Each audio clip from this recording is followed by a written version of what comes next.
కానీ అల్లుడు గారు ఇది హఠాత్తుగా చేయడం కదా? హఠాత్తుగా ఏంటత్తయ్య గారు? పెళ్లి మాటలు ఎన్నో రోజులుగా నడుస్తూనే ఉన్నాయిగా. అసలు నేను ఈ ఊరికి రావడానికి కారణం కూడా అదే. అబ్బాయి వాళ్ళు ఈ ఊరిలోనే ఉంటారు, మీరు కూడా ఈ ఊళ్ళోనే ఉన్నారు. ఇది మా ఊరేగా మరి. ఇంకా అమ్మాయి ఏమో తల్లి లేని పిల్ల కదా. అంటే తన తండ్రి గుండెల మీద ఎంత బరువుంటుందో మీకు తెలియంది కాదు. పైగా రోజులు అసలే బాగాలేవు. నిన్న స్వయంగా మీరే చూశారుగా ఆ అబ్బాయి వర్షతో పరిచయం పెంచుకునే ప్రయత్నాన్ని. మా అమ్మాయి ఎవరి ప్రభావాలకు లొంగిపోవడం నాకు ఇష్టం లేదు. అందుకే వీలైనంత త్వరగా వర్షను అత్తారింటికి పంపి బరువు బాధ్యతలు దించుకోవాలనుకుంటున్నాను. కానీ బావగారు, కేవలం పెళ్లి చేసేస్తే తండ్రి బాధ్యతలు తీరిపోవుగా.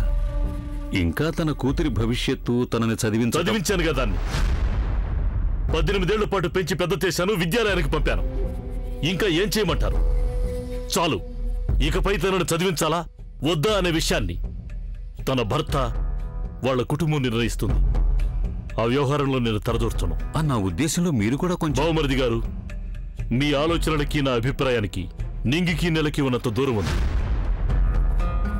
మీరేమో విదేశీ మనిషి కదా, విదేశాల్లో చదువుకునొచ్చారు, ఆంగ్లేయుల శైలిలో జీవిస్తారు. పైగా చాలా పెద్ద వకీలు మీరు.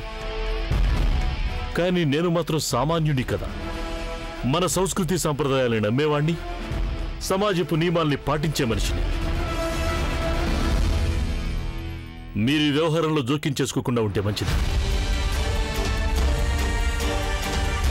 నేను నా కూతురు భవిష్యత్తుని నా పద్ధతిలో దిద్దుకోదలిచాను. నన్ను వదిలేస్తే మీకు చాలా రుణపడిపోతాను.